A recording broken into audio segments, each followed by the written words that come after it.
crianças! Vamos dar início a mais uma semana e começando a nossa semana com a nossa aula de ciências.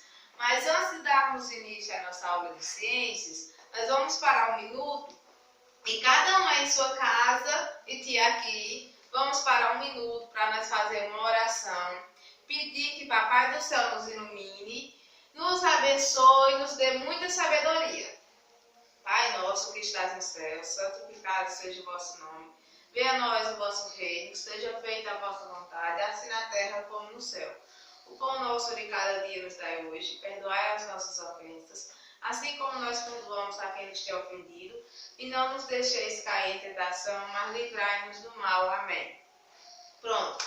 Hoje nós vamos estudar sobre características do solo. Vocês peguem o livro de ciências, abram na página 73, que lá na página 73 do livro de ciências, nós vamos estudar as características do solo. Vocês podem observar que logo no início vocês vão ver o nome escrito, características do solo. E esse é nosso conteúdo, o conteúdo da nossa aula hoje. Aqui começa com uma pergunta: que fatores interferem na composição do solo? Vocês lembram que na aula passada nós estudamos sobre como é a formação do solo? Que o solo ele é formado a partir das rochas, quando ele sofre com os casos de chuva, do vento, das plantações, e isso vai transformando a rocha em solo. Quando chove, que bate na rocha, a rocha é um material duro, a chuva bate na rocha, que faz a rocha se virar em micropartículas. Essas micropartículas formam o solo. Vocês lembram disso da aula passada que te explicou? E hoje nós vamos falar sobre as características do solo. Aqui no livro nós vamos ver algumas características do solo e no final da aula a tia vai mostrar para vocês um vídeo explicando mais sobre as características de outros tipos de solo que não são faladas aqui no livro. Vamos dar início aqui ao conteúdo do livro. Que fatores interferem na composição do solo? A composição do material da rocha de que teve origem, além da interferência sofrida ao longo do tempo pela ação do clima e dos organismos como os animais e os vegetais. Então, são esses fatores que interferem na formação do solo. São eles que causam a formação do solo. Como o tia falou, os fatores do clima, a chuva, o vento, como aqui fala, os animais, como os organismos vivos. Por exemplo, se uma vaca pisa muito tempo em cima de uma rocha, o peso do corpo dela faz com que aquela rocha vire o solo. Ela quebra a rocha em micropartículas e essas micropartículas transformam aquelas rochas em solo. Então, vamos aqui. Dependendo da composição do material da rocha de origem da ação, exercida pelo clima e pelos organismos sobre este material, formam-se solos, que foi o que o tia acabou de falar. Dependendo do tipo de rocha, da ação ocorrida pelos fenômenos que formam-se o solo. E lembrando que aqui formam-se os solos com características diferentes, dependendo do tipo de rocha, do tipo de ação que essa rocha sofre, que ela passa para se transformar no solo. Cada tipo vai transformando o solo com diferentes características. A gente podemos ver a areia, que é um tipo de solo diferente, a argila, e aqui no livro também nós falamos sobre o silt. E também tem outros tipos de solo, que é o que a tia vai mostrar para vocês no vídeo, que está bem detalhado, com desenhos para vocês verem e poder observar a cor e como é formado esse solo. Aqui, os estudiosos analisam a classificação do solo pelo tamanho das partículas. A areia é a maior partícula do solo. Quando a gente pega a areia e coloca na mão, a gente consegue ver que na areia, os grãos da areia, a gente consegue observar. A argila tem a menor partícula do solo. A argila a gente só consegue observar quando você pisa nela, que é aquela lama preguenta, igual chiclete, que ela prega no pé da gente. Você só consegue ver a argila quando ela está molhada, que você pisa, que ela prega no seu pé. Mas você não consegue ver o grão da argila como você consegue ver o grão da areia. E tem o silt, que é uma partícula um pouco maior do que a argila. Mas também nós não conseguimos observar ele a olho nu. O silt, você consegue observar ele através de uma lupa, que é aquele objeto utilizado pelos estudiosos, que é tipo um óculos, só que ele é só com uma lente que você coloca para observar os objetos. E também tem as classificações do solo. Ele é classificado em solos mais férteis, que são solo próprio para ser plantado, que tem muitas plantações que as pessoas na agricultura utilizam o solo para plantar e colher, e os solos menos férteis, que são pobres em nutrientes.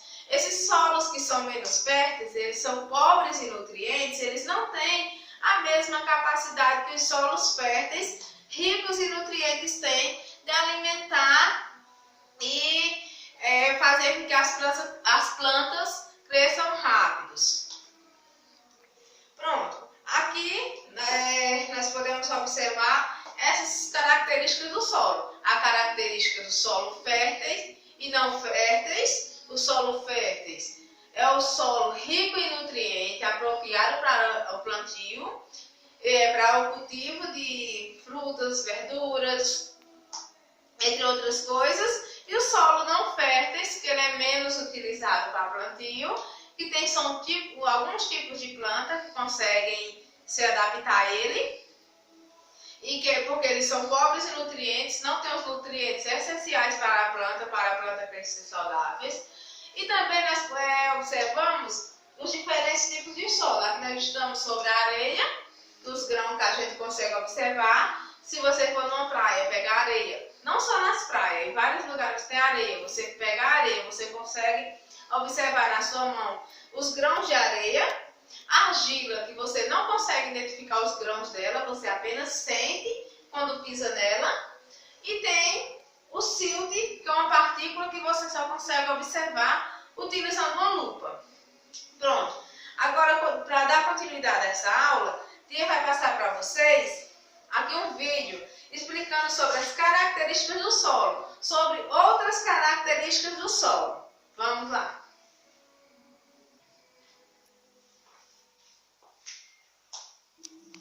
Tá dando certo, mãe? Isso. Brasil. Nessa aula iremos falar sobre as características do solo e sobre as suas classificações. Bom, por definição, o solo é a camada superficial da crosta terrestre. Algumas pessoas até consideram o solo como a pele da terra. Ele é composto basicamente por minerais e matéria orgânica. Essa matéria orgânica vem da decomposição de animais e plantas. O solo vai servir também de fonte de nutriente para as plantas, e a sua composição interfere diretamente na produção agrícola.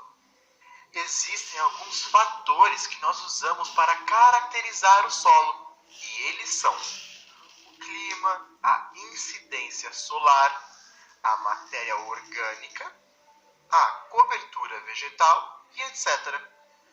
Nessa aula nós vamos ver alguns exemplos de solos, como o arenoso, argiloso, a terra roxa e a terra preta. O nosso primeiro exemplo vai ser o solo arenoso, que vai apresentar uma grande quantidade de areia.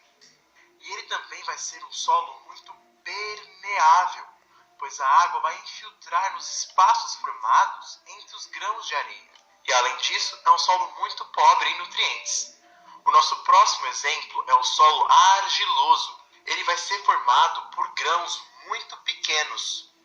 E isso faz esse solo ser permeável, pois sobra menos espaço entre os grãos para a água poder infiltrar. E diferente do solo arenoso, o solo argiloso vai ser um solo com grande quantidade de nutrientes em sua composição.